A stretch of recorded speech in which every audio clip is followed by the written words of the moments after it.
Assalamualaikum warahmatullahi wabarakatuh. Selamat datang pada pembelajaran kali ini dengan topik teknologi pendukung pembelajaran daring. Perkenalkan, saya Dina Lestari Lubis. Pada kesempatan ini, kita akan membahas berbagai teknologi pendukung yang membantu proses belajar mengajar di era digital, mulai dari Zoom, Google Meet, OBS Studio, dan StreamYard. Nah, adapun daftar pembahasan yang akan dibahas pada materi ini yang pertama ada apa itu pembelajaran daring, tujuan pembelajaran daring, manfaat pembelajaran daring, konsep pembelajaran daring, teknologi pendukung dan contoh penggunaannya, data penggunaan pembelajaran daring, serta kesimpulan.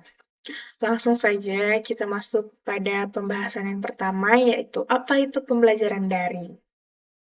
Pembelajaran daring adalah proses belajar mengajar yang dilakukan secara online melalui jaringan internet.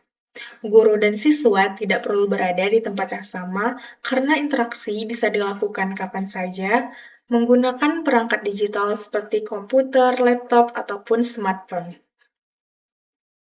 Nah, tujuan pembelajaran daring tujuannya adalah memberikan fleksibilitas dalam waktu dan tempat belajar. Dengan sistem ini, kita dapat mengakses berbagai sumber belajar digital kapan saja dan di mana saja. Adapun manfaat dari pembelajaran daring, yang pertama, fleksibilitas waktu dan tempat belajar. Yang kedua, mempermudah akses terhadap sumber belajar digital. Yang ketiga, mendorong kemandirian dan tanggung jawab siswa. Yang keempat, mendukung pembelajaran berbasis teknologi dan inovasi. Dan yang terakhir, yaitu meningkatkan kemampuan literasi digital bagi guru dan siswa. Lanjut pada pembahasan selanjutnya, yaitu konsep pembelajaran daring. Konsep pembelajaran daring berfokus pada penggunaan teknologi informasi dan komunikasi untuk mendukung kegiatan belajar mengajar. Guru menjadi fasilitator yang mengarahkan proses belajar mengajar melalui media digital. Nah, adapun komponen utama dalam konsep pembelajaran daring meliputi yang pertama, media komunikasi digital, yaitu seperti Zoom, Google Meet, dan lain-lain. Dan yang kedua, sumber belajar online. Itu contohnya bisa dari video, modul digital, dan e-learning. Dan yang ketiga adalah interaksi dua arah antara pendidik dan peserta didik melalui platform digital. Baik, pembahasan selanjutnya yaitu teknologi pendukung dan contoh penerapannya. Teknologi pendukung yang pertama yaitu Zoom. Nah, sangat familiar ya. Zoom ini merupakan aplikasi konferensi video untuk pertemuan virtual, kelas interaktif, dan webinar. Zoom banyak digunakan karena fiturnya lengkap, bisa menampung ratusan peserta, membagi kelompok diskusi melalui breakout room, serta merekam sesi pembelajaran.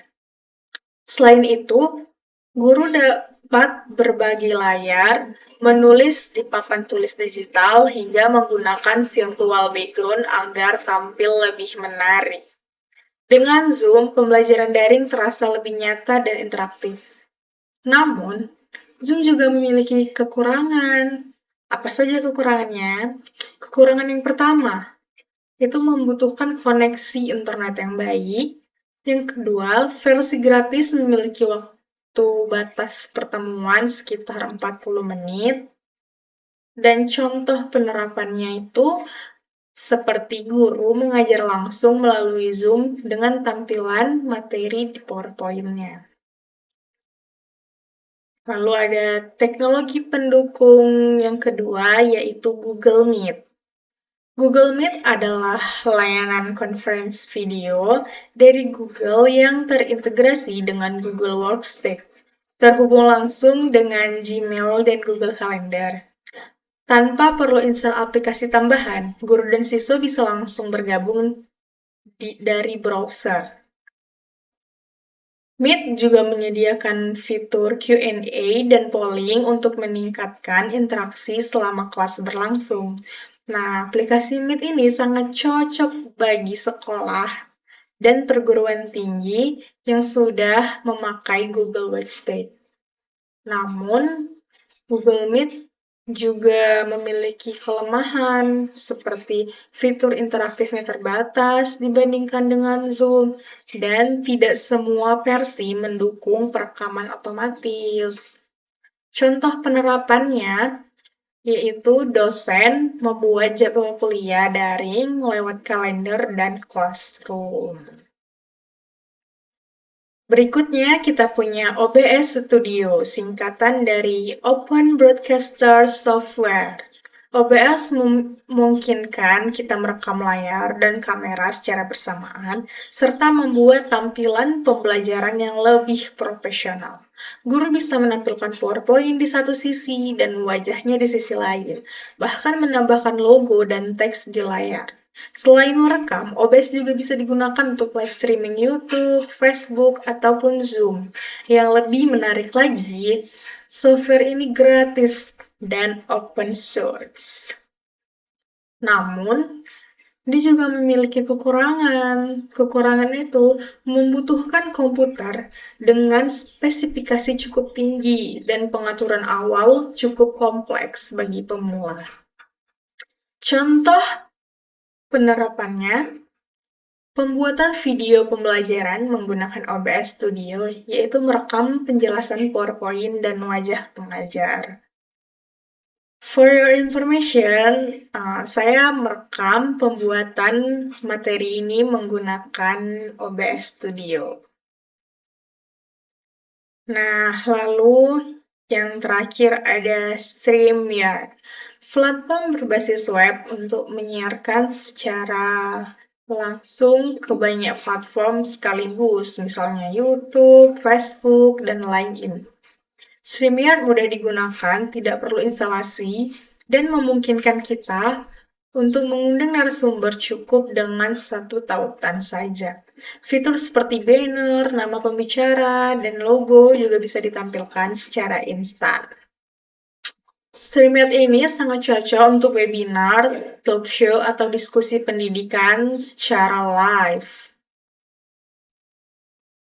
Namun, StreamYard juga memiliki kekurangan, yaitu fiturnya terbatas untuk versi gratis dan membutuhkan koneksi internet yang stabil. Hampir sama dengan aplikasi-aplikasi yang tadi. Lalu di sini ada data penggunaan pembelajaran daring.